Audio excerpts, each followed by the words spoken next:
ಪ್ರಾಧಿಕಾರದ ಇಬ್ಬರು ಕೂಡ 3 ಜನ ಸದಸ್ಯರು ಅವರನ್ನು ಕೂಡ ಸ್ವಾಗತವನ್ನು ಬಯಸ್ತಾ ಇದ್ದೇನೆ. ಮತ್ತು ಮಾನ್ಯ ತಿಮ್ಮಯ್ಯನವರು, ವಿಕಾಸ್ ಅವರು, ಅಧ್ಯಕ್ಷರು ಮುಖಂಡರು ಅವರನ್ನು ಕೂಡ ಆತ್ಮೀಯವಾಗಿ ಸ್ವಾಗತವನ್ನು ಬಯಸ್ತಾ ಇದ್ದೇನೆ. ಮೂಡಾದಲ್ಲಿ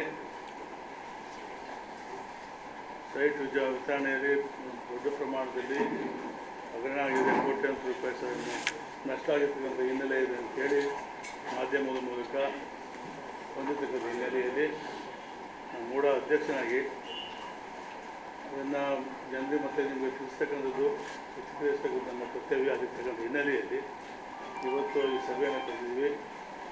ಇವತ್ತು ಯಾವ ನಿಮ್ಮ ಮಾಧ್ಯಮದ ಮೂಲಕ ಮೂಡಾದ ಹಗರಣ ಆಗಿದೆ ಅಂತ ಹೇಳ್ತಕ್ಕಂಥ ಒಂದು ಪ್ರತಿವತ್ತು ಅದನ್ನು ನಾನು ಸಂಬಂಧಪಟ್ಟ ಈ ರಾಜ್ಯದ ಮುಖ್ಯಮಂತ್ರಿ ಸಿದ್ದರಾಮಯ್ಯ ಸಾಹೇಬರಿಗೆ ಮುಂತಂದು ಪತ್ರಿಕೆ ಬಂದಿದೆ, ಅದನ್ನು ತನಿಖೆಗೆ ಕ್ರಮವಹಿಸಬೇಕು ಅಂತ ಹೇಳಿದಾಗ ಸಂಬಂಧಪಟ್ಟ ಇಲಾಖೆ ಸಚಿವರಾದಂಥ ವೈದ್ಯ ಬಸವರಾಜ್ ಸುರೇಶ್ವರವರನ್ನು ಕಳಿಸಿ ಅದು ಸಭೆ ಮಾಡಿ ಪರಿಶೀಲನೆ ಮಾಡಿ ಅವರು ಒಂದು ಎನ್ಕ್ವೈರಿ ಕಮಿಟಿಯನ್ನು ಕೂಡ ಪ್ರಾರಂಭ ಆಗಿದೆ. ಎನ್ಕ್ವೈರಿ ನಡೀತಾ ಇದೆ. ಎನ್ಕ್ವೈರಿ ನಡೀತಕ್ಕಂಥ ಸಂದರ್ಭದಲ್ಲಿ ಅದನ್ನು ನಾವು ಮೂಡದಲ್ಲೇ ಕರಿಬಾಯಿತು ಸಭೆನ, ಯಾಕಂದರೆ ಡಿಸ್ಟರ್ಬ್ ಆಗುತ್ತೆ ಅಂತೇಳಿ ಮಾಡ್ತೀವಿ. ಅದನ್ನು ಮೂಡ ಯಾವ ಒಂದು ಹಗರಣ ಆಗಿರ್ತಕ್ಕಂಥದ್ದು ಸುಮಾರು 4,000-5,000 ಸೈಟ್ ನಿವಾಸ ಹಂಚಿಕೆ ಆಗಿರ್ತಕ್ಕಂಥದ್ದು ಏನು ಮಾಧ್ಯಮದ ಮುಖ್ಯ ಬಂದಿದೆ, ಅದೆಲ್ಲವೂ ಕೂಡ ಎನ್ಕ್ವೈರಿ ನಡೀತಕ್ಕಂಥ ಹಿನ್ನೆಲೆಯಲ್ಲಿ ಅದನ್ನು ನಾವು ಮತ್ತೆ ಈ ಸಭೆ ತರ್ತಕ್ಕಂಥ ಅಗತ್ಯ ಇಲ್ಲ ನಮ್ಮ ಅದನ್ನು ಹೇಳಲಿಕ್ಕೆ ಬಯಸ್ತಾ, ಇನ್ನು ಈ ಒಂದು ಸುದ್ದಿ ಮಾಧ್ಯಮದ ಮೂಲಕ ಈ ರಾಜ್ಯದ ಜನಪ್ರಿಯ ಮುಖ್ಯಮಂತ್ರಿಗಳು ಸಿದ್ದರಾಮಯ್ಯ ಸಾಹೇಬರ ಶ್ರೀಮತಿ ಅವರ ಏನು ಕಾನೂನು ಚೌಕಟ್ಟಿನಲ್ಲಿ 50-50 ಇದ್ದಲ್ಲಿ ನಮ್ಮ ಅನುಮತಿ ಕೂಡ ಅವರಿಗೆ ಸೈಟ್ ನಿವೇಶನ ಹಂಚಿಕೆ ಆಗಿತ್ತು. ಅದ್ರ ಬಗ್ಗೆ ದೊಡ್ಡ ಪ್ರಮಾಣದಲ್ಲಿ ಅಪಪ್ರಚಾರ ಮಾಡ್ತಕ್ಕಂಥ ಹಿನ್ನೆಲೆಯಲ್ಲಿ ಈ ಅದಕ್ಕೆ ಸ್ಪಷ್ಟೀಕರಣ ಕೊಡ್ತಕ್ಕಂಥ, ಯಾಕಂದ್ರೆ ಮೂಡ ಅಧ್ಯಕ್ಷರಾಗಿ ಮೂಡ ಸದಸ್ಯರಾಗಿ ನಾವು ಸ್ಪಷ್ಟೀಕರಣ ಕೊಡ್ತಕ್ಕಂಥ ಹಿನ್ನೆಲೆಯಲ್ಲಿ ಈ ಒಂದು ಸಭೆಯನ್ನು ಕರೆದಿದ್ದೀವಿ. ಅದರ ಪ್ರಯುಕ್ತವಾಗಿ ಮಾನ್ಯ ಸದಸ್ಯರಾದ ನಮ್ಮ ಹರೀಶ್ ಗೌಡರು ಮತ್ತು ರಮೇಶ್ ಗುಂಡೇಶಿದ್ದೇಗೌಡರು ತಿಮ್ಮಯ್ಯನವರು ಕೂಡ ಅದ್ರ ಬಗ್ಗೆ ಮಾತಾಡ್ತಕ್ಕಂಥ ವ್ಯವಸ್ಥೆ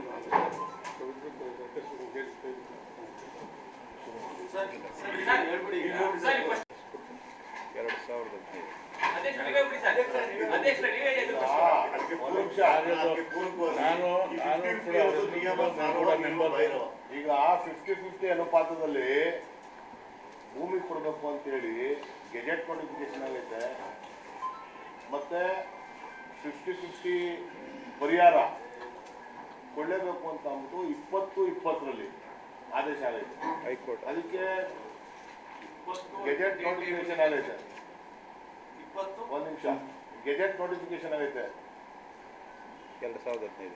ಇದನ್ನ ನಾನು ನಿಮಗೆ ಒಂದು ಸ್ವಲ್ಪ ವಿವರಿಸಿ ಹೇಳ್ತೀನಿ. ನಾನು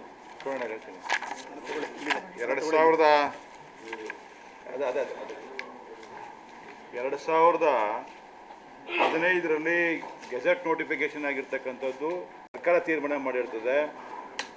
60 ಮತ್ತು 40 ರೇಷಿಯೋದಲ್ಲಿ ಮೂಡಾಗೆ 60%, 40% ರೈತರಿಗೆ ಕೊಡಬೇಕು ಅಂತ ಏನು ಗೆಜೆಟ್ ನೋಟಿಫಿಕೇಶನ್ ಹಿಂದೆ ಆದೇಶ ಆಗಿರ್ತದೆ, ಅದನ್ನ ಪರಿಶೀಲನೆ ಮಾಡಿ 50-50 ಅನುಪಾತದಲ್ಲಿ ಮಾಡಬೇಕು ಅಂತೇಳಿ 2015ರಲ್ಲಿ ಗೆಜೆಟ್ ನೋಟಿಫಿಕೇಶನ್ ಆಗುತ್ತೆ. ಅದ್ರ ಮೇಲೆ ಸುಂದರಮ್ಮ ಅಂತೇಳಿ ಈ ಅನುಪಾತದ ಪ್ರಕಾರ ನಾನು ಜಮೀನನ್ನ ನಮ್ಮ ಗಮನಕ್ಕೆ ತರದೇ ಲ್ಯಾಂಡ್ ಅಕ್ವಿಷನ್ ಮಾಡ್ಕೊಂಡಿದ್ರಿ, ಮೂಡದಲ್ಲಿ ಹಂಚಿದಿರಿ ಅಂತೇಳಿ ಅವರು ಅರ್ಜಿಯನ್ನು ಕೊಟ್ಟು, ಜೊತೆಗೆ ನಾವು ಏನೋ ಮಾಡಲಿಕ್ಕಾಗಲಿಲ್ಲ ಅಂತ ಹೇಳಿದ್ಮೇಲೆ ಹೈಕೋರ್ಟ್ಗೆ ಹೋಗ್ತಾರೆ. ಸುಮಾರು ರಾಂಪುರದ ಜಮೀನು 2 ಎಕರೆ, ಶ್ರೀರಾಮ್ಪುರ ಜಮೀನು 2014ರ ಹಿಂದೆ ಮತ್ತು 2015 ಅಲ್ಲಿ ತನಕ ಯಾವುದು ಜಮೀನು ಕೊಟ್ಟಿರೋದಿಲ್ಲ. ಅಲ್ಲಿ ತನಕ ಅವರ ಗಮನಕ್ಕೆ ತರದೇನೆ, ಯಾರನ್ನ ಲ್ಯಾಂಡ್ ಅಕ್ವಿಷನ್ ಆಗ್ದೇ ನಾವೇ ಮೂಡಾದಿಂದ ಏನು ನಾವು ಲ್ಯಾಂಡ್ ಇದನ್ನು ಡೆವಲಪ್ ಮಾಡಿಬಿಟ್ಟಿದ್ದೀವಿ, ಅವ್ರಿಗೆ 50-50 ಅನುಪಾತದಲ್ಲಿ ಕೊಡಬೇಕು ಅಂತ ಮಾಡಿರ್ತದೆ. ಅದು 2000 ಇದಿದೆ, ಇಲ್ಲಿದೆ.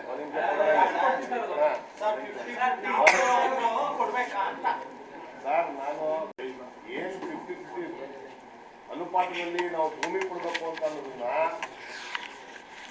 ನೋಡಿ 2009ನೇ ಇಸ್ವಿಲಿ ಕೂಡ ಆಕ್ಟ್ ಆಗುತ್ತೆ.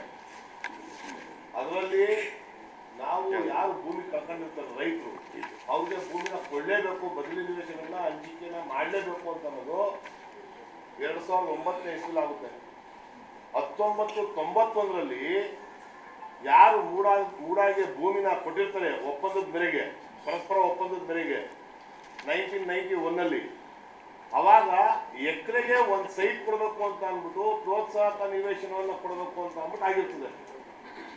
ಇವು ಡಿನೋಟಿಫೈ ಆಗಿರುವಂಥವಕ್ಕೆ, ಡಿನೋಟಿಫಿಕೇಶನ್ ಆಗಿರುವಂಥವಕ್ಕೆ ಮತ್ತೆ ಇವರು ಉಪಯೋಗಿಸ್ಕೊಂಡ್ಬಿಟ್ಟಿದ್ರೆ, ಪ್ರಾಧಿಕಾರ ಉಪಯೋಗಿಸ್ಕೊಂಡಿದ್ರೆ ಅವ್ರಿಗೆ ಬದಲಿಯಾಗಿ ಭೂಮಿ ಕೊಡಬೇಕು ಅಂತ ಅಂದ್ಬಿಟ್ಟು ಆಕ್ಟ್ ಆಗುತ್ತೆ 1989ನಲ್ಲಿ.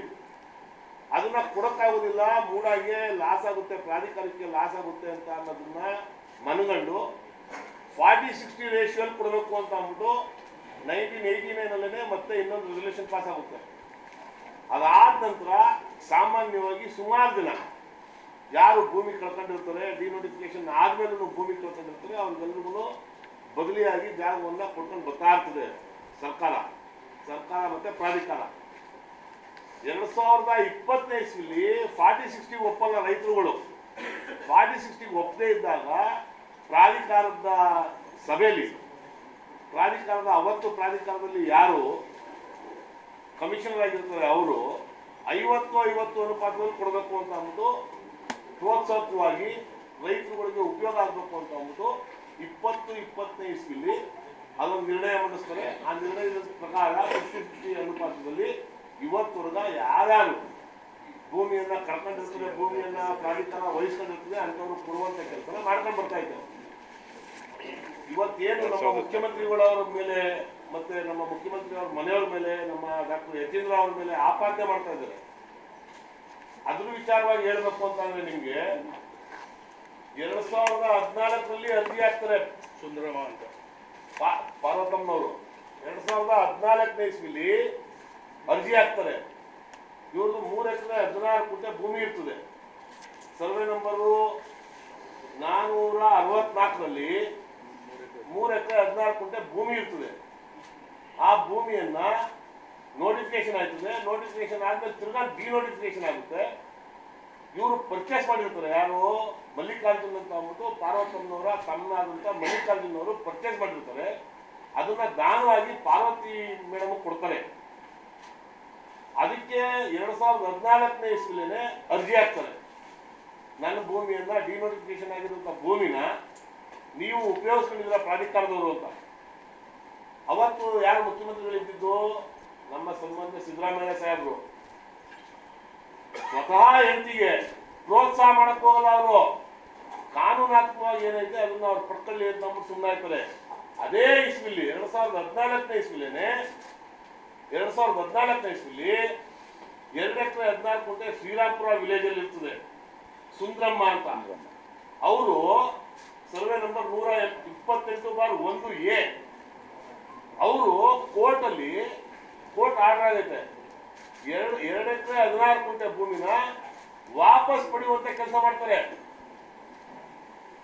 ಕೋರ್ಟ್ ಆರ್ಡರ್ ಆಗಿ ಅವ್ರಿಗೆ 2 ಎಕರೆ 18 ಗುಂಟೆ ವಾಪಸ್ ಬರ್ತದೆ. ಯಾರಿಗೆ? ಸುಂದರಮ್ಮ ಅನ್ನೋರಿಗೆ. ಪಾರ್ವತಮ್ಮನವ್ರನ್ನು ಅದೇ ರೀತಿ ಅರ್ಜಿ ಹಾಕ್ತಾರೆ. ನನ್ನ ಭೂಮಿಯನ್ನ ನನಗೆ ವಾಪಸ್ ಕೊಡಿ, ಡಿನೋಟಿಫಿಕೇಶನ್ ಆಗಿದೆ ಅಂತ ನೀವು ಉಪಯೋಗಿಸ್ಕೊಂಡಿದ್ದೀರಿ ಅಂತ. ಪಾರ್ಕು, ಸೈಟು, ಅಲ್ಲಿ CS ಸೈಟು ಎಲ್ಲರೂ ಮಾಡ್ಬಿಟ್ಟಿರ್ತಾರೆ ಆ ಭೂಮಿಲಿ. ಇವರು ಭೂಮಿನ ವಾಪಸ್ ಕೊಡಲ್ಲ. 2017ನೇ ಇಸ್ವಿ 2014ರಲ್ಲಿ ಪ್ರಾಧಿಕಾರದ ಸಭೆ ಬರ್ತದೆ. ಪ್ರಾಧಿಕಾರದ ಸಭೆಯಲ್ಲಿ ಅವತ್ತು ಬಾಬಣ್ಣವರು ಒಬ್ರು ಸದಸ್ಯರಾಗಿರ್ತಾರೆ. ಅವರು ಅದನ್ನ ಇಲ್ಲ, ಅವ್ರಿಗೆ ಭೂಮಿ ಕೊಡಬೇಕು ಅಂತ ಅಂದ್ಬಿಟ್ಟು ಸದಸ್ಯರುಗಳನ್ನು ಹೇಳಿದ್ರು. ಪ್ರಾಧಿಕಾರ ಕೊಡಕ್ ಬರೋದಿಲ್ಲ ಅಂತ ಅಂದ್ಬಿಟ್ಟು ಅದನ್ನ ಮುಂದಿನ ಸಭೆಗೆ ಮುಂದೂಡ್ಬಿಡ್ತದೆ. ಅದು ಪರಿಹಾರ ಆಗದೇ ಇಲ್ಲ. ತಿರ್ಗಾ 2017ನೇ ಇಸ್ವಿಲಿ ತಿರ್ಗಾ ಅರ್ಜಿ ಹಾಕ್ತಾರೆ. ಆಗ್ಲೂ ಪರಿಹಾರ ಸಿಗಲ್ಲ. ಅವಾಗ್ಲೂ ಸನ್ಮಾನ್ಯ ಮುಖ್ಯಮಂತ್ರಿಗಳನ್ನೇ, ಇವಾಗ ಯಾರು ಮುಖ್ಯಮಂತ್ರಿಗಳವ್ರೆ ಅವರೇ ಮುಖ್ಯಮಂತ್ರಿಗಳು ಇರ್ತಾರೆ, ಅಂದ್ರೂ ಕೊಡ್ಸಲ್ಲ.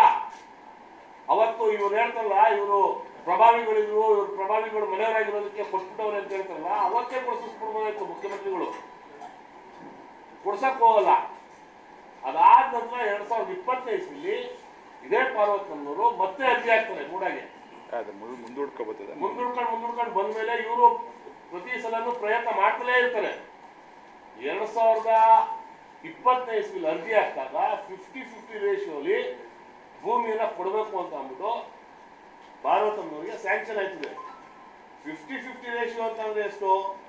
3 ಎಕರೆ 16 ಗುಂಟೆಗೆ 1,50,000 ಸ್ಕ್ವೇರ್ ಫೀಟ್ ಬರ್ತದೆ ಚದರಡಿ.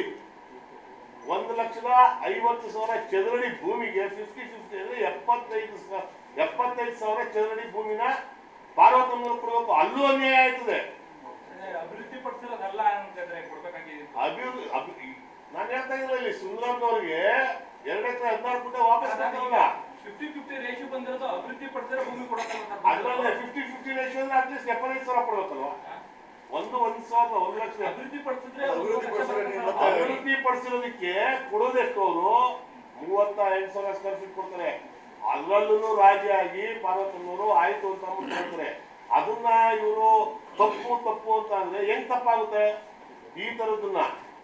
ಈ ತರದ್ದು ಪ್ರಾಧಿಕಾರದ ಸಭೆಗಳಿಗೆ ಇಟ್ಟು ಸಭೆಗಳಲ್ಲಿ ಚರ್ಚೆ ಮಾಡಿ ವಿತ್ತು ಆರ್ಡರ್ ಐತೆ. ಪ್ರಾಧಿಕಾರ ಸಭೆಯಲ್ಲಿ ಇವ್ರಿಗೆ 2014 ಇಸ್ವಿಯಿಂದ ಹಾಕಿರುವಂತ ಅರ್ಜಿಗೆ 23,000 ಸ್ಕ್ವೇರ್ ಫೀಟ್ ಬರ್ತದೆ. ನನಗೆ ತಿಳಿದಂಗೆ 23,000 ಸ್ಕ್ವೇರ್ ಫೀಟ್ ಸೈಕಲ್ ಬರ್ತದೆ. ಅದರಲ್ಲಿ 11,000 ಕೊಡಲ್ಲ. 50-50 ರೇಷಿಯೋ ಅಂದ್ರೆ ಪ್ರಾಧಿಕಾರನು 11,000 ಸ್ಕ್ವೇರ್ ಫೀಟ್ ಪಡಿಕತ್ತದೆ, ರೈತರಿಗೂ 11,000 ಸ್ಕ್ವೇರ್ ಫೀಟ್ ಬರ್ತದೆ. 50-50 ರೇಷಿಯೋ ಅಂದ್ರೆ ನಮ್ಮ ಅನಿಸಿಕೆ ಸಾಮಾನ್ಯವಾಗಿ ಜನಗಳು ಮಾತಾಡೋದು ಏನ್ 23,000 50% ಇರ್ತದೆ. ನಾನು 1 ಎಕರೆ ಭೂಮಿ ಹೋಗೈತೆ ಅಂದ್ರೆ 50% ಕೊಡ್ಬೇಕು ಅಂತಂದ್ರೆ ಸೈಕಲ್ ಏರಿಯಾ 23,000 ಕೊಡ್ತಾರೆ ಅಂತ ಅನ್ನೋದು ನಮ್ಮ ಲೆಕ್ಕಾಚಾರ ಇರ್ತದೆ. 50-50 ರೇಷಿಯೋ ಆ ಥರ ಅಲ್ಲ ಅಂತಂದ್ರೆ ನಿಮ್ಗೆ ಮನವರಿಕೆ ಮಾಡ್ಕೊಡಕ್ಕೆ ಹೇಳ್ತಾರೆ. ಯಾರು ಆಪಾದನೆ ಮಾಡ್ತಾ ಇದ್ದಾರೆ ಅವ್ರಿಗೆ ಮನವರಿಕೆ ಆಗ್ಲಿ ಅಂತ ಹೇಳ್ತಾರೆ ಅಂತಾನು. ಬರೀ 38,000 ಸ್ಕ್ವೇರ್ ಫೀಟ್ ಬರ್ತದೆ ಭೂಮಿ ಪಾರ್ವತಮ್ಮನಿಗೆ. ಇದು ನ್ಯಾಯಯುತವಾದ ಕ್ಲಿಯರ್ ಆಗಿದೆ. ಈಗ ಏನು 3 ಎಕರೆ 14 ಕೊಟ್ಟರು ಸರಿ, ಜಾಗನ ಅಲ್ಲೇ ಕೊಡಬೇಕಾಗಿತ್ತು. ವಿಜಯನಗರ ಕೊಟ್ಟಿತ್ತು. ನಿಮ್ಗೆ ಅಲ್ಲಿ ಒಂದು 3 ಎಕರೆಗೆ ಏನು 3 ಕೋಟಿ ರೂಪಾಯಿ ನಾವು ವಿಜಯನಗರದಲ್ಲಿ ಕೊಟ್ರೆ ಎಷ್ಟು ಬೆಲೆ ಆಗುತ್ತೆ? ಅದನ್ನೇ ಒಂದ್ ನಿಮಿಷ ಅದಕ್ಕೆ ಬರ್ತೀನಿ. ಸುಬ್ದೇವ್ರೆ ನಿಮ್ ಪಾಯಿಂಟ್ ನಾನು ಬರ್ತೀನಿ. ಸುಂದರಮ್ಮ ಅನ್ನೋರಿಗೆ 2 ಎಕರೆ 16 ಕೋಟಿನ ಅದೇ ಜಾಗ ವಾಪಸ್ ಕೊಡ್ತಾರೆ ಪೂರ್ತಿ ಭೂಮಿನ. 2 ಎಕರೆ 16 ಕೋಟಿ ಪೂರ್ತಿ ಕೊಡ್ತಾರೆ. ನಾವು ಅರ್ಜಿ ಹಾಕಿರೋದು ಪಾರ್ವತಮ್ಮನವ್ರು ಅರ್ಜಿ ಹಾಕಿರೋದು. ನಂದು 3 ಎಕರೆ 16 ಕೋಟಿ ಏನೈತೆ ಅದು ನನಗೆ ಬಿಟ್ಕೊಡಿ ಅಂತ ಕೇಳ್ತಾರೆ. ಅಷ್ಟೇ ಕೊಡಿ, ನನಗೆ ಜಾಸ್ತಿ ಕೊಡ್ಬೇಡಿ ಅಂತ ಕೇಳ್ತಾರೆ. ಇಲ್ಲ ನಾವು ಕೊಡೋಕ್ಕಾಗಲ್ಲ, ಅದನ್ನ ನಾವು ಕೊಟ್ಟರೆ ಪ್ರಾಧಿಕಾರ ಕ್ಲಾಸ್ ಆಗುತ್ತೆ ಅಂತ ಅಂದ್ಬಿಟ್ಟು ಪ್ರಾಧಿಕಾರದಲ್ಲಿ 2014 ಇಸ್ವಿಯಿಂದ ಹಾಕಿದಂತ ಅರ್ಜಿನ 2020 ಇಸ್ವಿಲಿ ಪರಿಹಾರ ಕೊಡ್ತಾರೆ. ಇವರು ಯಾವತ್ತು ಲ್ಯಾಂಡ್ ನ ಅಕ್ವೇಷನ್ ಮಾಡ್ಕೊಂಡು ಅಂದ್ರೆ ಅನ್ಅಫಿಷಿಯಲ್ ಆಗಿ ಇವರು ಪ್ರಾಧಿಕಾರ ಅದಕ್ಕೆ ಲೇಔಟ್ ಮಾಡೈತೆ. ಆ ಸಮಾನಾಂತರ ಬಡಾವಣೆಯಲ್ಲಿ ಭೂಮಿಯನ್ನ ಸೈಟ್ನ ಕೊಡಬೇಕು ಅಂತ ಅಂದ್ಬಿಟ್ಟು ಕೂಡ ಆಗ್ತೈತೆ. ಈಗ 1990 ಅದನ್ನ ಅಕ್ವೈರ್ ಮಾಡ್ಕೊಂಡ್ರು, ಅದನ್ನ ಲೇಔಟ್ ಮಾಡಿದ್ರು ಅಂತ ಅನ್ನಿ. 1990 ವಿಜಯನಗರದಲ್ಲಿ ಲೇಔಟ್ ಮಾಡಿರ್ತಾರೆ. ನಾವು ಅವತ್ತು ನಮ್ಗೆ ಇಲ್ಲಿ ಬೇಡಪ್ಪ ಇಲ್ಲಿ ಕೊಡೋದು ಕೇಳಿರ್ತೀವಿ. ಇಲ್ಲ ಅವರೇನೆ ಇಲ್ಲ ಇಲ್ಲಿ ಕೊಡಕ್ಕಾಗಲ್ಲ, ಇಲ್ಲಿ ಜಾಗ ಇಲ್ಲ, ಇಲ್ಲಿ ಪ್ರಾಧಿಕಾರದಲ್ಲಿ ಯಾವುದೇ ತರವಾದ ಸೈಟ್ಗಳಿಲ್ಲ, ನಮ್ಮಲ್ಲಿ ಸೈಟ್ಗಳು ಇಂಥ ಕಡೆ ಐತೆ, ಇಂಥ ಕಡೆ ತಗೊಳ್ಳಿ ಅಂತ ಹೇಳಿದ್ರೆ ನಾವು ತಗೊಂಡಿರ್ತೀವಿ. ಅಭಿವೃದ್ಧಿ ಮಾಡಕ್ಕೆ ಹಾಕ್ಬಿಟ್ರು. ಅಭಿವೃದ್ಧಿ ಸರ್ಕಾರದ ವಿರುದ್ಧ ಒಂದು ರೋಡ್ಗೆ ಡಾಂಬರ್ ಹಾಕುವಾಗಲೇ ಫ್ರೆಂಡ್ಸ್ ಹಾಕ್ತಾರೆ, ರೋಡ್ ಮಾಡೋದು ತಡೀತಾರೆ ಜನ. ಸ್ವಾಮಿ ನಾವು ಗಲಾಟೆ ನಿಮ್ ಜಾಗದಲ್ಲಿ ಆ ತರದ್ದು ಬರೀ 3 ಎಕರೆ 16 ಕೋಟಿ ನಮ್ಮ ಪಾರ್ವತಮ್ಮನವ್ರಿಗೂ ಮತ್ತೆ ಮಲ್ಲಿಕಾರ್ಜುನವ್ರು ಮಾತ್ರ ಆಗುತ್ತೆ ಅಂತಲ್ಲ, 106 ಎಕರೆ ಆಗುತ್ತೆ ಅಂತ. ಈಗ ನಂದು ಒಂದು ಉದಾಹರಣೆ ನಾನೊಂದು ಹೇಳ್ತೀನಿ. ನನ್ನ ಸ್ವಂತ ನನ್ನ ಆಸ್ತಿದ್ನ 1996 ಇಸ್ವಿಲಿ ಏನು ವಿವೇಕಾನಂದ ಸರ್ಕಲ್ ಐತೆ ಅದು ಮುಂದೆ ಇರುವಂತ ಜಮೀನುಗಳು ನಮ್ದೇನೆ. ನಾವು ಅವತ್ತು ಗಲಾಟೆ ಮಾಡಿದ್ವಿ, ಜನ ಸೇರಿಸಿ ನಾವು ಸಂಬಂಧಿಕರುಗಳೆಲ್ಲರೂ ನಿಂತ್ಕೊಂಡು ಅವ್ರು ಗಲಾಟೆ ಮಾಡಿದ್ವಿ. ಲ್ಯಾಂಡ್ ಅಕ್ವೈಷನ್ ಆಫೀಸರ್ ಒಬ್ರು ಶಿವಲಿಂಗೇಗೌಡರು ಅಂತ ಇದ್ರು. ಅವ್ರು ಬಂದು ನಮ್ಮನ್ನ ಎಲ್ಲರೂ ಎದುರಿಸಿ ಬೆದರಿಸಿ ಪೊಲೀಸ್ನವ್ರು ಕರ್ಕೊಂಡ್ಬಂದು ಪೊಲೀಸ್ನವರಿಂದ ನಮ್ಮನ್ನೆಲ್ಲರೂ ಹೊರಹಾಕಿ ರೋಡ್ ಮಾಡಿದ್ರು. ಯಾಕೆ ತಡಿಬಾರ್ದು ಅಂತಂದ್ರೆ ತಡಿಯಕ್ಕೆ ಹೋದ್ರೆ ಕಾನೂನಾತ್ಮಕವಾಗಿ ನಾವು ಮಾಡ್ತಾ ಇದೀವಿ, ನೀವು ನಡೀರಿ ಪಕ್ಕಕ್ಕೆ ಅಂತ ಅಂತಾರೆ. ಸರ್ಕಾರದ ವಿರುದ್ಧ ನಾವು ಯಾರನ್ನು ಹೋಗಕ್ಕಾಗಲ್ಲ. ಸರ್ಕಾರ ಅವತ್ತು ಏನು ಅಭಿವೃದ್ಧಿ ಮಾಡ್ಬೇಕು ಅದನ್ನ ಮಾಡೈತೆ, ಅದಕ್ಕೆ ಪರಿಹಾರ ಸರ್ಕಾರನೂ ಕೊಡ್ತೈತೆ. ಸರ್ಕಾರದಿಂದ ಮೋಸ ಐತೈತೆ ಅಂತ ಹೇಳ್ತಲ್ಲ ನಾವು, ಸರ್ಕಾರ ಪರಿಹಾರನೂ ಕೊಡ್ತೈತೆ. ಹರೀಶ್ ಗೌಡ್ರೆ, ಇವಾಗ ನಿಮ್ಗೆ ಎಷ್ಟು ಸ್ಕ್ವೇರ್ ಫೀಟ್ ಬಂದಿದೆ ಅಂತ ಮೇಡಮ್ ಹೇಳ್ತಾ ಇದ್ದೀವಿ. ಇಷ್ಟು ಜಮೀನ್ ಕಳ್ಕೊಂಡಿರೋರಿಗೆ ಅಂದ್ರೆ ರಮೇಶ್ ಬಾಬು ಅವರು ಅಲ್ಲಿ ಮೆಂಬರ್ ಆಗಿರೋದ್ರಿಂದ ಹಿಡಿದು ನಾನು ಹೇಳ್ತಾರೆ ಕಳೆದ ಒಂದು 10 ವರ್ಷದಲ್ಲಿ ಎಷ್ಟು ಲಕ್ಷ ಸ್ಕ್ವೇರ್ ಫೀಟ್ ಈ ತರ ಕೊಟ್ಟಿದ್ದೀರಿ ಅಂತ. ಯಾಕಂದ್ರೆ ಇದು ಒಂದು ಕೇಸು 38,000 ಹೇಳ್ತಾ ಇದೆ.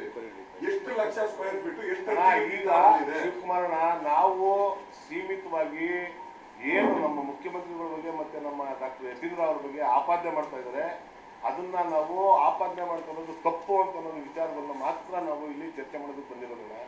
ನಿಮ್ಗೆ ತಿಳಿಸೋದಕ್ಕೆ ಇಲ್ಲಿವರೆಗ ಎಷ್ಟು ಲಕ್ಷ ಸ್ಕ್ವೇರ್ ಫೀಟ್ ಕೊಟ್ಟವ್ರೆ, ಎಷ್ಟು ಜನಕ್ಕೆ ಪರಿಹಾರ ಕೊಟ್ಟವ್ರೆ ಅಂತ ಅನ್ನೋದನ್ನ ಕೂಲಂಕುಷವಾಗಿ ಏನು ತನಿಖಾ ತಂಡ ಬಂದೈತೆ, ಆ ತನಿಖಾ ತಂಡ ಅದನ್ನೆಲ್ಲವೂ ಇಲ್ಲಿವರೆಗ ಎಷ್ಟು ಜನಕ್ಕೆ ರೈತರುಗಳಿಗೆ ಬೆನಿಫಿಷಿಯರ್ಸ್ಗಳಿಗೆ ಭೂಮಿಯನ್ನ ಕೊಟ್ಟೈತೆ ಅಂತ ಅನ್ನೋದನ್ನ ಅವ್ರು ತನಿಖೆ ಮಾಡಿ ತಿಳಿಸ್ತಾರೆ.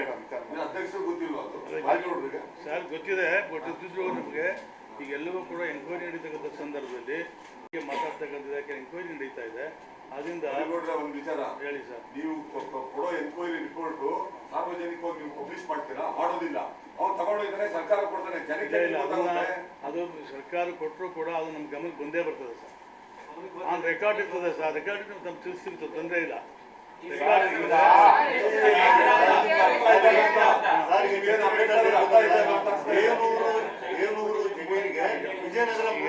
ಅದಕ್ಕೆ ಸ್ಪಷ್ಟೀಕರಣ ಕೊಡ್ತಾ ಇದೀವಿ.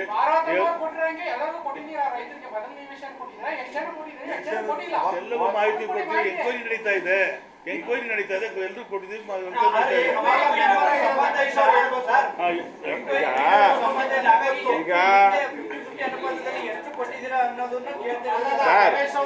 ಈಗ 2014 ಆಗಿತ್ತು.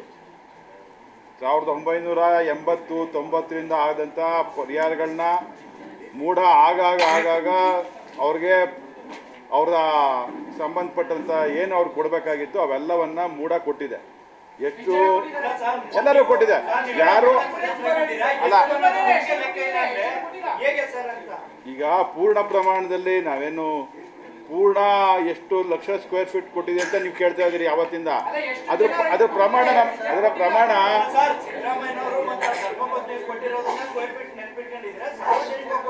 ನೀವೆಲ್ಲ ಕೇಳ್ತಾ ಇದ್ದೀರಿ ಅಂತ ಅದನ್ನ ಪೂರ್ಣ ಮಾಹಿತಿ ಅಂದ್ರೆ ತಮ್ಮ ಹತ್ರ ಬಂದಿದ್ದೀವಿ. ನಿಮ್ಗೆ ಏನ್ ಮೈನ್ ಬ್ಯಾಂಕ್ ಕೇಳಿ ಸರ್, ಕೇಳಿ ಒಂದು ಮಾಹಿತಿ ಹೇಳ್ತೀನಿ ಕೇಳಿ. ನಿಮ್ಗೆ ಏನು ಮಾಹಿತಿ ಬೇಕೋ ಎಲ್ಲವನ್ನ ಪೂರ್ಣವನ್ನ ನಿಮ್ ಮುಂದೆ ಇಟ್ಟು ನಿಮ್ಗೆ ಮಾಹಿತಿಯನ್ನು ತಲುಪಿಸ್ತಕ್ಕಂಥ ಕೆಲಸವನ್ನ ಮೂಢ ಪ್ರಾಧಿಕಾರದ ಅಧ್ಯಕ್ಷರು ಸದಸ್ಯರು ಮಾಡ್ತೀವಿ. ನಾವು ಇದರಲ್ಲಿ ಎನ್ಕ್ವೈರಿ ನಡೀತಾ ಇರೋದ್ರಿಂದ ಅದನ್ನ ನೀವು ಬಂದು 4 ತಿಂಗಳು ನಾವು ಅವ್ರನ್ನ ಎಂಕ್ವೈರಿ ಮಾಡಿದಾಗ ಯಾವುದು ಕೋರ್ಟಲ್ಲಿ ಆದೇಶ ಆಗಿತ್ತು ಆ ಕೋರ್ಟಲ್ಲಿ ಆದೇಶ ಕೊಡ್ತೀವಿ ಅಂತ ಹೇಳಿ ಕೋರ್ಟಲ್ಲಿ ಆದೇಶ ಆಗಿರೋದು ಕೊಡ್ತಕ್ಕಂಥ ಕಡಿಮೆ ಮಾಡ್ತಾಯಿದ್ರು. ಅದಾದಮೇಲೆ ಸರಿಯಾದ ಪ್ರಮಾಣ ನಮಗೆ ಅವರು ಸ್ಪಂದಿಸಲಿಲ್ಲ ಅಂದಾಗ ನಾವು ಅದು ಇದಕ್ಕೆ ಇದೆಲ್ಲ ಕೊಡಿ ಮಾಹಿತಿ ಕೊಡಬೇಕಾಗುತ್ತೆ. ಬೋರ್ಡ್ ಚರ್ಚೆ ಆಗಬೇಕಾಗುತ್ತೆ, ಕಾನೂನು ಪ್ರಕಾರ ಮಾಡಬೇಕಾಗುತ್ತೆ ಅಂತೇಳಿ ಅವ್ರು ನಾನು ಅವರಿಗೆ ನೋಟ್ ಕೊಟ್ಟು ಅದನ್ನು ತಡೆ ಹಿಡಿದಿದ್ದೀವಿ. ಅದನ್ನು ಈಗ ಎಂಕ್ವೈರಿ ಸ್ಟಾರ್ಟ್ ಆಗಿದೆ. ಎಂಕ್ವೈರಿ ಆದಮೇಲೆ ಎಲ್ಲವೂ ಕೂಡ ಮಾಹಿತಿ ಬರ್ತದೆ. ಬಂದ ಮೇಲೆ ಎಂಕ್ವೈರಿ ರಿಪೋರ್ಟ್ ಬಂದ ಮೇಲೆ ಕಾನೂನು ಕ್ರಮ ತಗೊಳ್ತದೆ.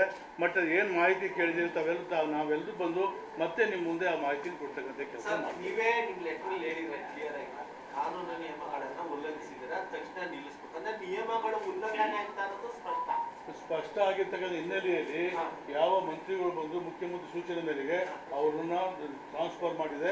ಎಂಕ್ವೈರಿ ಕಂಡಕ್ಟ್ ಮಾಡಿದ್ರೆ ಕ್ರಮ ತಗೋಬೇಕಾಗಿದೆ. ಎಂಕ್ವೈರಿ ರಿಪೋರ್ಟ್ ಬಂದ ಮೇಲೆ ಸಚಿವರು ಹೇಳ್ತಾರೆ ಸರ್ ಏನು ಆಗೇ ಇಲ್ಲ ಅಂತಾರಲ್ಲ ಸರ್. ರಿಪೋರ್ಟ್ ಬರಲಿ ಈಗ ಸರ್ ಎಂಕ್ವೈರಿ ಸ್ಟಾರ್ಟ್ ಆಗಿರೋದ್ರಿಂದ ಆ ರಿಪೋರ್ಟ್ ಬರೋ ತನಕ ನಾವೇನು ಮಾತಾಡೋಕ್ಕಾಗೋದಿಲ್ಲ ಸರ್. ಮೂಢ ಸದಸ್ಯರಾಗಿರುವಂತ ಮೈಸೂರು ಭಾಗದ ಶಾಸಕರುಗಳೇ ಅತಿ ಹೆಚ್ಚಿನ ನಿವೇಶನಗಳನ್ನ ಪಡ್ಕೊಂಡಿದ್ದಾರೆ ಅನ್ನೋದನ್ನ ಹಿಂದಿನ ಜಿಲ್ಲಾ ರಿಪೋರ್ಟ್ ಬರ್ತದೆ. ಎಂಕ್ವೈರಿ ರಿಪೋರ್ಟ್ ಬರ್ತದೆ, ಇದಾಗುತ್ತಲ್ಲ ಸರ್, ಸಮಗ್ರ ರಿಪೋರ್ಟ್ ಬರ್ತದೆ. ಅದು ಯಾರು ನಡೆಯುವಂತಹ ಪ್ರೊಸೀಡಿಂಗ್ಸ್ ಇರುತ್ತಲ್ಲ, ಪ್ರೊಸೀಡಿಂಗ್ಸ್ ನ ಆರ್ಟಿಐಲಿ ಕೇಳಿದಾಗ ಅದರಲ್ಲಿ ಮ್ಯಾನ್ಯುಯಲ್ ಪ್ರೊಸೀಡಿಂಗ್ಸ್ ಆಡಿಯೋ ಪ್ರೊಸೀಡಿಂಗ್ಸ್ ಎರಡಿದೆ. ಆದ್ರೆ ಆಡಿಯೋ ಪ್ರೊಸೀಡಿಂಗ್ಸ್ ನ ಕೊಡೋದಕ್ಕೆ ಬರಲ್ಲ ಅಂತ ಕಮಿಷನರೇ ಹೇಳಿದ್ದಾರೆ. ಆಡಿಯೋ ಪ್ರೊಸೀಡಿಂಗ್ಸ್ ಆಚೆ ಹೆಂಗ್ ಬಂತು ಸರ್? ಪ್ರೊಸೀಡಿಂಗ್ ಕೊಡಕ್ಕೆ ಬರೋಕ್ಕಿಲ್ಲ ಅಂದ್ರೆ ತಪ್ಪಾಗುತ್ತೆ. ಅವರು ಎಂಕ್ವೈರಿ ನಡೀತಾ ಇರೋದ್ರಿಂದ ಅವ್ರ ಮೇಲೆ ಏನು ಕ್ರಮ ತಗೋಬೇಕು.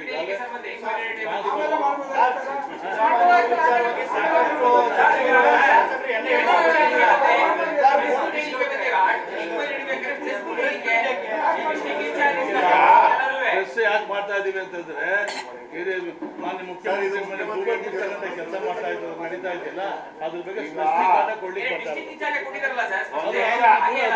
ನಾವು ಮೂಢ ಅಧ್ಯಕ್ಷ ಪ್ಲಸ್ ಮಾನ್ಯ ಸದಸ್ಯರಿದ್ದಾರೆ. ಒಂದು ನಿಮಿಷ ಈಗ ಎಷ್ಟು ಲಕ್ಷ ಸ್ಕ್ವೇರ್ ಫೀಟು ಇಲ್ಲಿವರೆಗ ನೀವು ಮೂಡಾಯಿಂದ ಪರಿಹಾರವಾಗಿ ಕೊಟ್ಟಿದ್ದೀವಿ ರೈತರುಗಳಿಗೆ ಅದನ್ನು ತಿಳಿಸಿ ಅಂತ. ಅದು ಮಾಹಿತಿ ನಾವು ಈಗ ಸದಸ್ಯರಾಗಿ 1.25 ವರ್ಷ ಆಗಿದೆ. ನಾವು ಬಂದ ನಂತರ ನಾವು ಮೊದಲನೇ ಮೀಟಿಂಗಲ್ಲೇ ನಾವು ಚರ್ಚೆ ಮಾಡಿದ್ವಿ. ಏನಂತ ಚರ್ಚೆ ಮಾಡಿದ್ವಿ? 50-50 ಅನುಪಾತದಲ್ಲಿ ಬರುವಂಥದ್ದು, ಪ್ರೋತ್ಸಾಹದಾಯಕವಾಗಿ ಕೊಡುವಂಥ ನಿವೇಶನಗಳು, ಇವೆಲ್ಲವನ್ನು ಬೋರ್ಡ್ ಮೀಟಿಂಗ್ ಬಂದು ಬೋರ್ಡ್ ಮೀಟಿಂಗಲ್ಲಿ ಚರ್ಚೆ ಆಗಿ ಅದು ಸೂಕ್ತವಾಗಾಯ್ತಾ, ಕ್ರಮಬದ್ಧವಾಗಾಯ್ತಾ, ಕಾನೂನಾತ್ಮಕವಾಗಾಯ್ತಾ ಅಂತ ತಿಳಿದು ಅದನ್ನು ನಾವು ಅವ್ರಿಗೆ ಕೊಡಬೇಕು ಅಂತ ಅನ್ನೋದನ್ನ ಪ್ರಾಧಿಕಾರದ ಸಭೆಯಲ್ಲಿಟ್ಟು ನಿರ್ಣಯಗಳು ಕೈಗೊಳ್ಳಬೇಕು ಅಂತ ಅಂದ್ಬಿಟ್ಟು ತೀರ್ಮಾನವನ್ನು ನಾವೆಲ್ಲರೂ ಮಾಡಿದ್ವಿ. ಅದು ರೆಸಲ್ಯೂಷನ್ ಆಗಿದೆ. ಎರಡನೇ ಸಭೆ ನಾವು ನಡೆಸಿದಂಥ ಎರಡನೇ ಸಭೆ ನಾವು ಸದಸ್ಯರಾಗಬೇಕು. ಆ ರೀತಿ ನಡೆಯಲಿಲ್ಲ ಅಂತ ಅಂದ್ಬಿಟ್ಟೇನೆ ನಾವು ಕಮಿಷನರು ಏಕಾಏಕಿ ತೀರ್ಮಾನವನ್ನು ತಗೊಳ್ಳುವಂಥದ್ದಕ್ಕೆ ನಾವು ಕಡಿವಾಣ ಹಾಕಬೇಕು ಅಂತ ಅಂದ್ಬಿಟ್ಟೇನೆ. ಅದಾದ ನಂತರ ಅಧ್ಯಕ್ಷರು ಬಂದರು. ಅಧ್ಯಕ್ಷರು ಬಂದ ನಂತರ ಅಧ್ಯಕ್ಷರು ಲೆಟ್ರ್ ಕೊಟ್ಟರು, ನಾವು ಲೆಟ್ರ್ ಕೊಟ್ಟಿದ್ವಿ.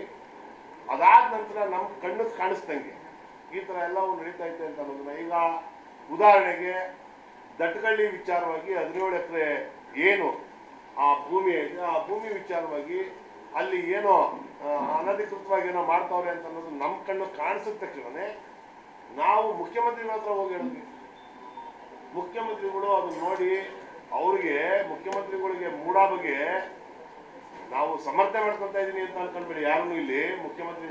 ಮುಖ್ಯಮಂತ್ರಿಗಳಿಗೆ ಮೂಡಾ ಬಗ್ಗೆ ಎಷ್ಟು ಆಸ್ತಿ ಐತೆ, ಮತ್ತೆ ಅದ್ರ ಬಗ್ಗೆ ಪ್ರೀತಿ ಐತೆ, ಅದ್ರ ಬಗ್ಗೆ ಆ ಮೂಡಾ ಹಿತಾಸಕ್ತಿ ಎಷ್ಟೈತೆ ಅಂತ ಅನ್ನೋದಕ್ಕೆ ಸ್ವತಃ ಅವ್ರ ಹೆಂಡತಿಗೆ ಅವರು ಮುಖ್ಯಮಂತ್ರಿಗಳಾಗಿದ್ದಾಗಲೇ ಇನ್ಫ್ಲೂಯೆನ್ಸ್ ಮಾಡಿ ಭೂಮಿ ಕೊಡಿಸ್ಬೋದಾಯ್ತು, ಅದನ್ನೂ ಕೊಡಿಸ್ತಿಲ್ಲ. ಈ 17 ಎಕರೆ ಏನು ನಮ್ಮ ದಟ್ಗಳ್ಳಿ ವಿಚಾರದನ್ನು ನಾವು ಹೇಳಕ್ ಹೋದಾಗ ಅದು ಮೂಡಾ ಸೊತ್ತು ಮೂಡಾಗಿನೇ ಉಳಿಬೇಕಂದ್ರು ಅಂತ ಅಂದ್ಬಿಟ್ಟು ನನಗೆ, ಬಾಬು ಬಂಡಿ ಸಿದ್ದೇಗೌಡರಿಗೆ, ದರ್ಶನ್ ಧ್ರುವ ನಾರಾಯಣವ್ರಿಗೆ, ತಿಮ್ಮಯ್ಯನವ್ರಿಗೆ ಎಲ್ರಿಗೂ ಇನ್ಸಿಸ್ಟ್ ಮಾಡಿದ್ರು ಆ ಭೂಮಿನ ಉಳಿಸ್ಲೇಬೇಕು ನೀವು ಅಂತ ಅಂದ್ಬಿಟ್ಟು. ಈಗ 100 ಉಳಿದೈತೆ. ಯಥಾಸ್ಥಿತಿ ನಾವು ಅದನ್ನೇ ಮಾಡ್ಬೇಕು ಅಂತ ಅಂದ್ಬಿಟ್ಟು ಸಿದ್ದರಾಮಯ್ಯ ಸಾಹೇಬ್ ಹೇಳಿರುವಂತದ್ದು. ಅದು ಕೋರ್ಟಲ್ಲಿ ವ್ಯಾಜ್ಯ ನಡೀತೈತೆ. 2 ಓನರ್ಸ್ಗಳು ಮತ್ತೆ ಮೂಡಾಗೆ ಪ್ರಾಧಿಕಾರಕ್ಕೆ 3 ಜನಕ್ಕೆ 2 ಓನರ್ಸ್ಗಳು, ನಾನು ಓನರು ಅಂತ 2 ಅವರೇ. ಅದ್ರ ಜೊತೆಗೆ ನಮ್ಮ ಪ್ರಾಧಿಕಾರಕ್ಕೂ ಪ್ರಾಧಿಕಾರ ಅದು ನಮ್ದು ಭೂಮಿ ಅಂತ ಅಂದ್ಬಿಟ್ಟು ಪ್ರಾಧಿಕಾರ ನಾವು ಅದನ್ನ ವಹಿಸ್ತೀವಿ. ಈಗ ಅಪೀಲ್ ಹೋಗಿದ್ದೀರಾ? ಹೋಗಿದ್ದೀವಿ. ಅಲ್ಲ ನಾನು ಹೇಳ್ತೇನೆ ಬಾಬು, ಏನೇನು ಹೇಳೋದಲ್ಲ. ಅಪೀಲ್ ಹೋದ್ಮೇಲೆ 100 ಕೋಟಿ ರೂಪಾಯಿ ಆಸ್ತಿನ ಉಳಿಸೋಕೆ ಏನ್ ಕ್ರಮ ತಗೊಂಡಿದ್ದೀರಿ? ಅದನ್ನ ಸ್ವತಃ 85,000 ಜನ ಸಾಯ್ತಾ ಬಂದವರು. ಶಿವಕುಮಾರಣ್ಣ ಬಂತವರು ಭೂಮಿ ಮೇಲೆ ಲಾಲಸೆ ಪಟ್ಬಿಟ್ರು, ಭೂಮಿ ಬಗ್ಗೆ ಪ್ರೀತಿ ಯಾಕೆ ಈಗ ಬಂದ್ಬಿಡ್ತು ಅಂತ ಲೇವಡಿ ಮಾಡಿ ಮಾತಾಡುವಂಥದ್ದಲ್ಲ, ಅದು ಶೋಭೆ ತರುವಂಥದ್ದಲ್ಲ. ಅವರು ಅದನ್ನ ಅರ್ಥ ಮಾಡ್ಕೊಬೇಕು. ಯಾರು ಆ ಥರ ಮಾತಾಡೋರು ಅವ್ರೂ ಪ್ರೋತ್ಸಾಹದಾಯಕ ನಿವೇಶನ ತಗೊಂಡವ್ರೆ. ಮೂಡಾದಲ್ಲಿ ಯಾರು ಲೇವಡಿ ಮಾಡ್ತಿದ್ರು ಅವರು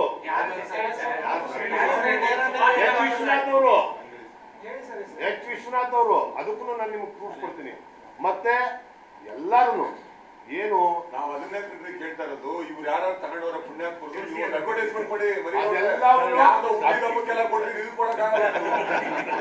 ಸರ್, ಒಂದು ಈಗ ತಮಗೆಲ್ಲ ಅರಿವಾಗಿದೆ ಯಾರು ಪ್ರೋತ್ಸಾಹ ತಗೊಂಡಿದ್ದಾರೆ, ಯಾರು ಬದಲಿ ನಿವೇಶನ ತಗೊಂಡಿದ್ದಾರೆ ಅನ್ನೋದಕ್ಕೆ ಶ್ರೀಮಾನ್ ವಿಶ್ವನಾಥ್ ಅವರು ದೊಡ್ಡ ಪ್ರಮಾಣದಲ್ಲಿ ಮುಂದೆನೇ ಬಂದು ಪತ್ರಿಕಾಗೋಷ್ಠಿ ಮಾಡ್ತಾರೆ. ಅವ್ರ ಹೆಂಡತಿ ಶ್ರೀಮತಿ ಶಾಂತಮ್ಮ ಅನ್ನೋರಿಗೆ ದಟ್ಗಳ್ಳಿ ದೇವನೂರು 3ನೇ ಹಂತದಲ್ಲಿ ಸೈಟ್ ನಂಬರ್ 25 ಆಗಿದ್ದನ್ನು, ಅದು ಬ್ಯಾಕ್ ಸೈಡ್ ಇದ್ದನ್ನು ಅದನ್ನು ಬದಲಾವಣೆ ಮಾಡಿ ಮೂಡಾ ಸಭೆ ತಂದು ಅವರು ಅದನ್ನು 307 ಸೈಟ್ ನಂಬರ್ 300 ಆದೇಶ ಕೊಟ್ಟಿದ್ದಾರೆ. ಶಾಂತಮ್ಮನವರಿಗೆ ದೇವನೂರು 3ನೇ ಹಂತದಲ್ಲಿ 25 ಸೈಟ್ ನಂಬರ್ ಮಂಜೂರಾಗಿತ್ತು. 25 2525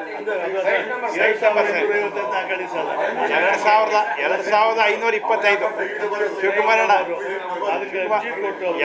2525 site number 2525.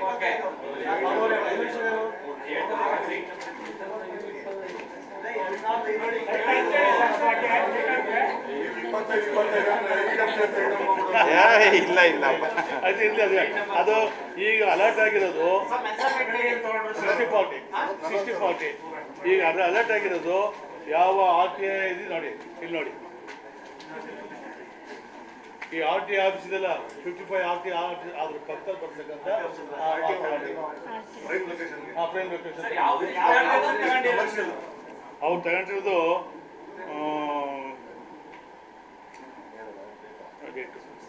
17/2/2017 ತಗೊಂಡಿದ್ದಾರೆ.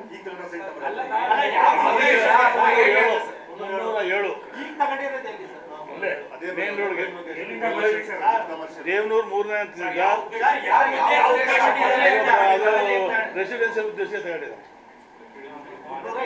307 ಇರ್ಬೋದು, ತಗೊಂಡಿರ್ತಾರೆ. ಆಯ್ತಾ? ಅಲ್ಲಿ ಮೆಂಬರ್ ಇದ್ದವರು, ಆ ಟೈಮಲ್ಲಿ ಮೆಂಬರ್ ಇದ್ದವರು ಅಧ್ಯಕ್ಷರು ರಾಜೀವ್ ಇದ್ರು, ಮರ್ತಿ ಬೇಗೌಡರು, GT ದೇವೇಗೌಡರು ಮತ್ತು ಎಲ್ಲರೂ ಸದಸ್ಯರು ಕೂಡ ಇದ್ದಂಥ ಸಂದರ್ಭ ತಗೊಂಡಿದ್ದಾರೆ.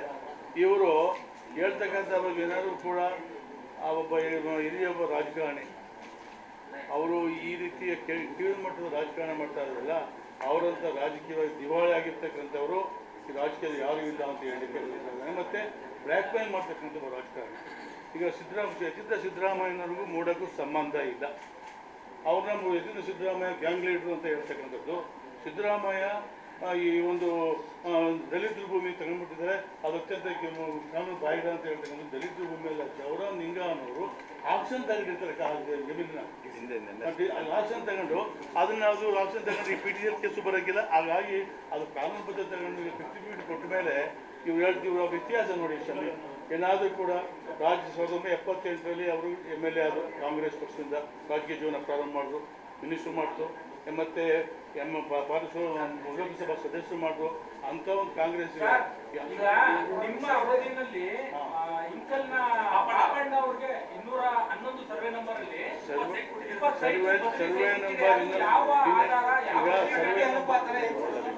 ಸರ್ವೆ ನಂಬರ್ 211ರಲ್ಲಿ ಅದು ಕೋರ್ಟ್ ತೀರ್ಮಾನ ಆಗಿದೆ. ಆ ಕೋರ್ಟ್ ತೀರ್ಮಾನ ಪ್ರಕಾರ ಕೊಟ್ಟಿರ್ತಕ್ಕಂಥದ್ದು ಆಗಿದೆ. ಅಲ್ಲಿ ಒಂದು ಆರೋಪ ಇರೋದು ಕೊಟ್ಟಾಗ ಗಮನಕ್ಕೆ ತರಲಿಲ್ಲ, ಆಮೇಲೆ ನೋಡಿದ ಕೋರ್ಟ್ ಆಗಿದೆ ಅಂತ ಗೊತ್ತಾಯ್ತು ನಮಗೆ. ಆದೇಶ ಪ್ರಕಾರ ಮಾಡಿದ್ದಾರೆ. ಅದನ್ನ ಎಂಡಪ್ ಮಾಡಿದೀವಿ. ಅದು ತಪ್ಪು ಅನ್ನೋದಕ್ಕೆ ಎನ್ಕ್ವೈರಿ ಕಂಡಕ್ಟ್ ಆಗಿದೆ. ಅದಕ್ಕೆ ಕ್ರಮ ತಗೊಳ್ಳಿ.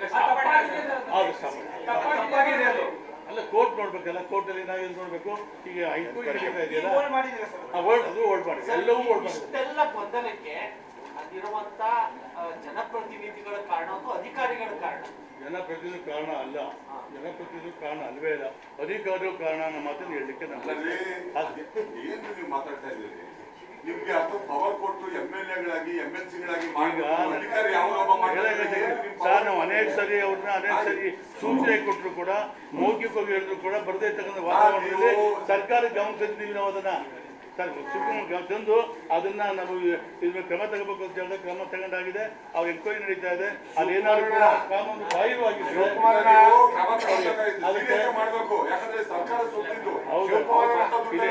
ನೋಡಿ, ಅದಕ್ಕೆ ನಾವು ಇದು ನಮ್ಮ ಗಮನಕ್ಕೆ ಬರದಂಗೆ ಇದು ನಡೀತಾ ಇತ್ತು ಅಂತ ಅನ್ನೋದಕ್ಕೆ 17/6/24ರಲ್ಲಿ ನಾವು ಲೆಟರ್ ಕೊಡ್ತಾರೆ. 17/6/24ರಲ್ಲಿ ಅದಕ್ಕೆ ಮುಂಚೆ ಒಂದು ಲೆಟರ್ ಹಾಕಿರ್ತೀವಿ ನಾವು.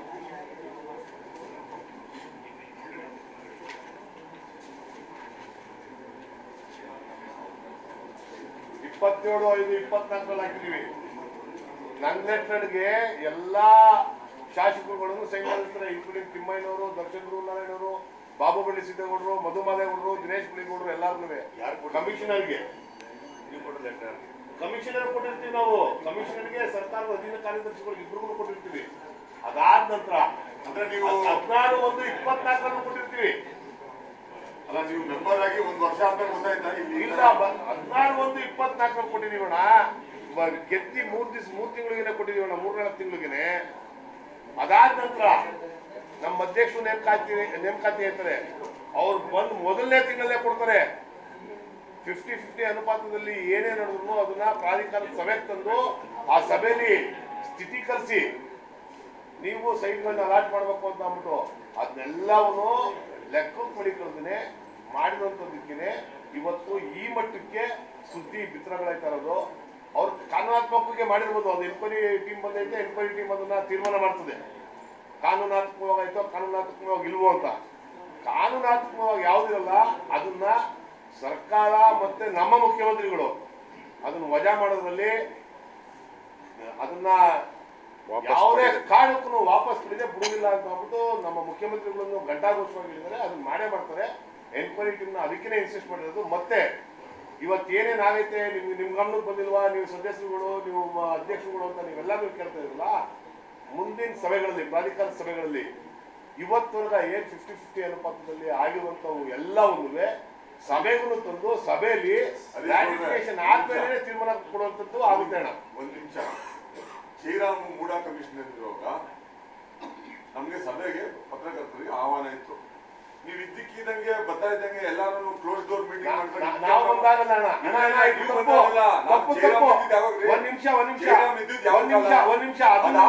ಬಂದಂತ ಯಾವ ಅಧ್ಯಕ್ಷರು ಯಾವ ಕಮಿಷನರ್ ಅವಕಾಶ ಕೊಡ್ತಾರೆ? ಅದನ್ನೂ ನಾವು ಪತ್ರದ ಮುಖೇನ ನಾವು ಕಮಿಷನರ್ಗೆ ಲೆಟರ್ ಕೊಟ್ಟಿದೀವಿ. ಡಿಸ್ಟ್ರಿಕ್ಟ್ ಕಮಿಷನರ್ ಅವತ್ತು ಅಧ್ಯಕ್ಷರಾಗಿದ್ರು, ಅಧ್ಯಕ್ಷರು ಇಲ್ಲದೇ ಇದ್ದಾಗ ರಾಜೇಂದ್ರ ಅವರು ಜಿಲ್ಲಾಧಿಕಾರಿಗಳು ಅವರೇ ಅಧ್ಯಕ್ಷರಾಗಿದ್ರು ಪ್ರಾಧಿಕಾರಕ್ಕೆ.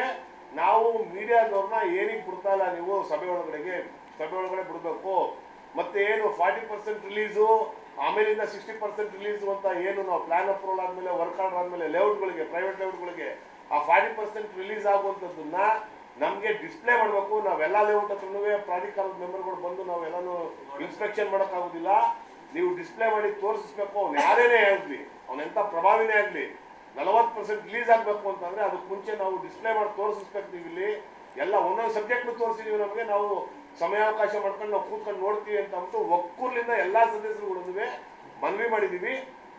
ಪತ್ರಕರ್ತರನ್ನ ದಯವಿಟ್ಟು ಒಳಗಡೆ ಬಿಡೋದಕ್ಕೆ ವ್ಯವಸ್ಥೆ ಮಾಡಿ ಅಂತ ಅಂದ್ಬಿಟ್ಟು ಹೇಳಿದ್ವಿ. ನಾವು ಟ್ರಾನ್ಸ್ಪರೆನ್ಸಿ ಆಗಿ ನಡಿಬೇಕು ಅಂತ ಅಂದ್ಬಿಟ್ಟು ಇದನ್ನೆಲ್ಲವನ್ನು ನಮ್ಗೆ ಹೇಳಿದ್ದು ನಮ್ಮ ಮುಖ್ಯಮಂತ್ರಿಗಳಾದಂಥ ಸಿದ್ದರಾಮಯ್ಯನವರು. ನಮ್ಗೆ ಇದೆಲ್ಲವನ್ನು ಗೈಡೆನ್ಸ್ ಮಾಡಿದಂಥವ್ರು ಸನ್ಮಾನ್ಯ ಮುಖ್ಯಮಂತ್ರಿಗಳಾದಂಥ ಸಿದ್ದರಾಮಯ್ಯನವರು. ಅಲ್ಲ, ಅದನ್ನ ಹೇಳಿದೀವಿ. ಅದಾದ ನಂತರ ಸಭೆಗಳು ಯಾವುದನ್ನು ನಡೆದಿಲ್ಲ. ಸಭೆಗಳು ನಡೆದಾಗ ಸಭೆಯಲ್ಲಿ ಚರ್ಚೆ ಮಾಡಿ ತಮ್ಮನ್ನು ಕೂಡ ಆಹ್ವಾನ ಮಾಡ್ಲಿಕ್ಕೆ ಕ್ರಮ ವಹಿಸಿ ಸರ್. ಬಹಳ ಪ್ರಮುಖವಾಗಿ ಇಷ್ಟೆಲ್ಲ ಆರೋಪ ಇದೆ. ಯಾವುದೋ ಕಾನೂನ ಮೀರಿ ಅದೆಲ್ಲವನ್ನೂ ವಾಪಸ್ ತಗೊಳ್ಳುವಂತ 100% ಮಾಡ್ತಾರೆ. 100% ನಮ್ಮ ಸರ್ಕಾರ ಮಾಡ್ತದೆ. ಸರ್, ಈಗ ಎಸ್ ಟಿ ಸೋಮಶೇಖರ್ ನಿಮ್ಗಳ ಮೇಲೆ ಅಂದ್ರೆ ಕೂಡ ಸದಸ್ಯರಾಗಿರ್ತಕ್ಕಂಥ ಶಾಸಕರುಗಳ ಮೇಲೆ ಒಂದು ಆರೋಪ ಮಾಡಿದ್ದಾರೆ. ಅವ್ರ ಫೈಲ್ಗಳೇ 25-50 ಬರ್ತಾ ಇತ್ತು, ಅದ್ಯಾವುದು ಕೂಡ ಚರ್ಚೆ ಆಗ್ತಿರಲಿಲ್ಲ, ಅದೇ ರೀತಿಯಾಗಿ ಮುಂದೆ ಹೋಗ್ತಾ ಇತ್ತು. ನಾನಿದ್ದಾಗ್ಲೂ ಇದು ನಡೆದಿದೆ ಅಂತ ಹೇಳಿ ಒಂದು ಆರೋಪ ಮಾಡಿದ್ದಾರೆ. ಅದ್ರ ಬಗ್ಗೆ ಏನ್ ಹೇಳ್ತಿರ್ತಾರೆ? ಅವರು ಸೋಮಶೇಖರ್ ಅವರು ಹೇಳಿರುವಂತದ್ದು ಅವ್ರ ಪೀಳಿಯಲ್ಲಿ ನಡೆದಿರುವಂತದ್ದು.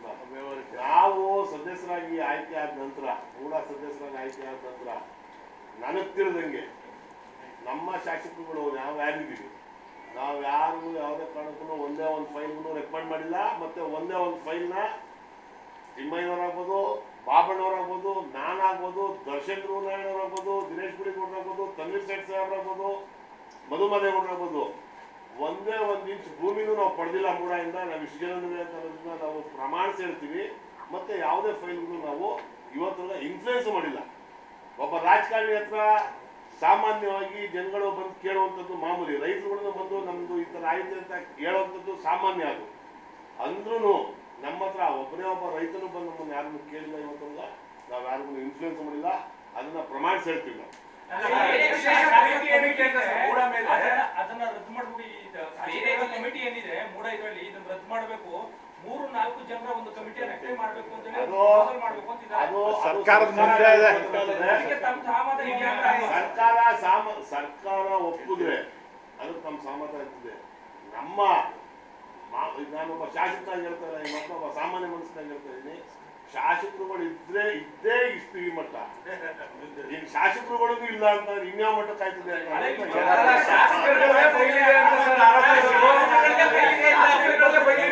ಅದನ್ನೇ ಹೇಳುದಿಲ್ಲ ಸರ್ಕಾರ ನಿಮಗೆ. ಇದ್ರೆ ಅಂತಂದ್ರಲ್ಲ ಓದಿದೆ, ಸರ್ಕಾರ ತೀರ್ಮಾನ ಮಾಡುತ್ತದೆ. ಅವತ್ತಿದ್ದಂತ ಸರ್ಕಾರ, ಅವತ್ತಿದ್ದಂತ ಗೌರ್ಮೆಂಟ್ ಅಲ್ಲಿ ಅದು ನಡೆದಿರ್ಬೋದು.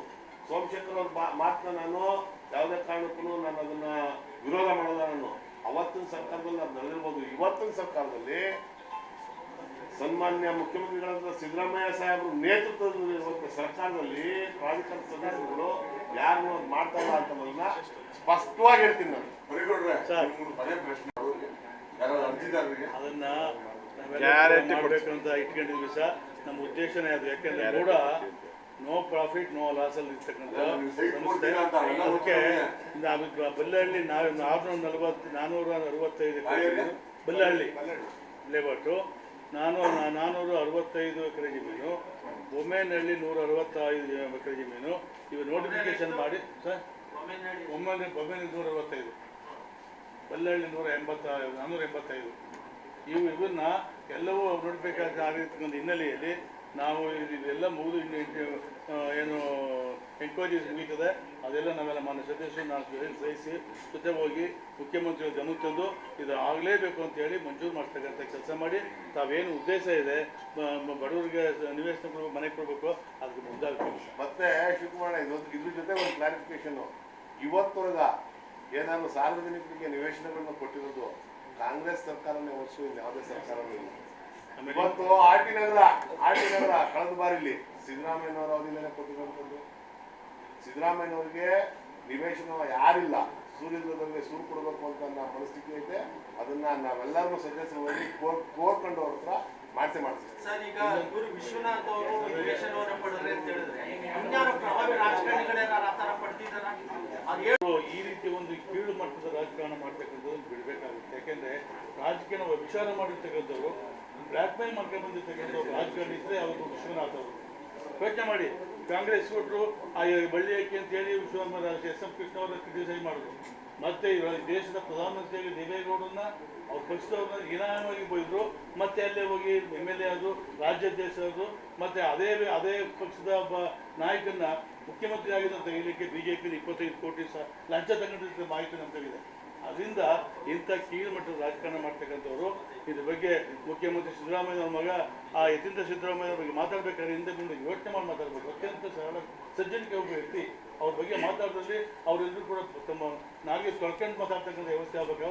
ಈ ಏಜ್ನಲ್ಲಿ ಇಂಥ ಒಂದು ಕೆಟ್ಟ ವ್ಯವಸ್ಥೆಯಲ್ಲಿ ಈ ಏಜ್ನಲ್ಲಿ ಅವರು ಈ ಗಂಟೆ ಕೀಳು ಮಟ್ಟದ ರಾಜಕಾರಣ ಮಾಡ್ತಕ್ಕಂಥದ್ದನ್ನ ನಾನು ಖಂಡಿಸ್ತೀನಿ. ಯಾವತ್ತಾದ್ರೂ ಸಾಯಂಕಾಲ ಕರೆದು ಹೇಳಿದ್ದೀನಿ ಹಾಗೆ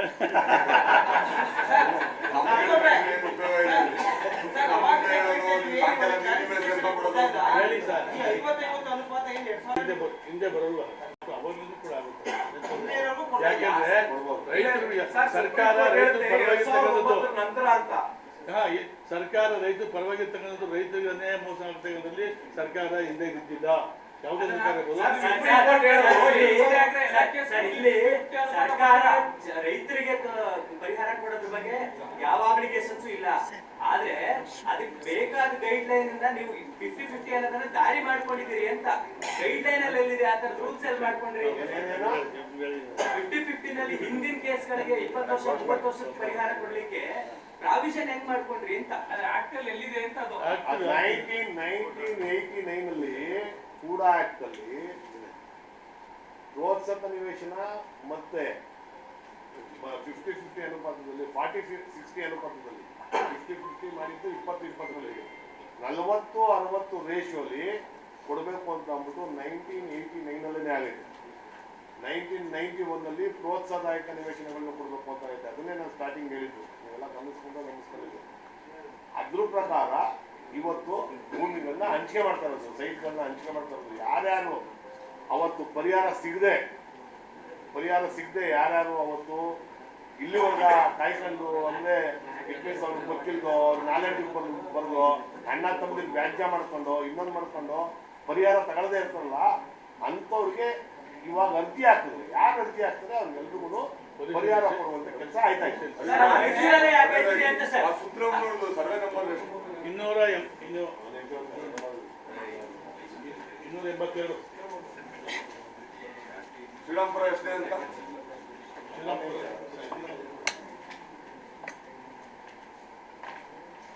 ಅಷ್ಟೇ ನಿವೇಶನ ಕೊಡ್ತಾರೆ ಇಲ್ಲ, ಕೊಟ್ಟಾಯ್ತು ಅವ್ರಿಗೆ. ಇಲ್ಲ, ಜಮೀನೇ ಕೊಟ್ಬಿಟ್ಟು ಜಮೀನಿಗೆ ಹೋಗ್ಬಿಡ್ತು ಸರ್. 2 ಎಕರೆ 2 ಎಕರೆ 6 ಗುಂಟೆ.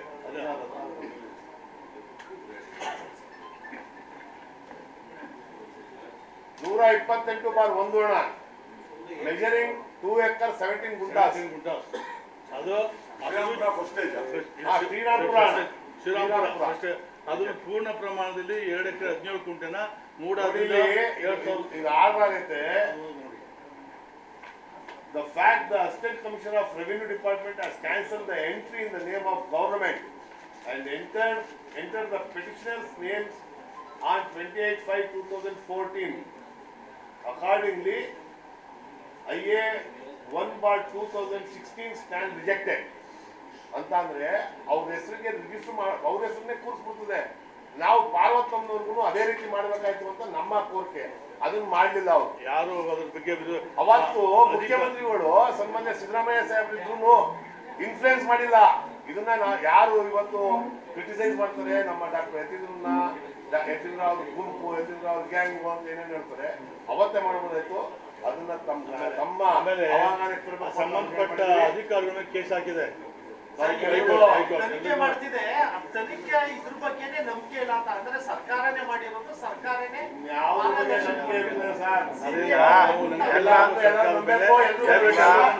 ಎಲ್ಲರೂ ಒಳ್ಳೆದಾಗ್ಲಿ.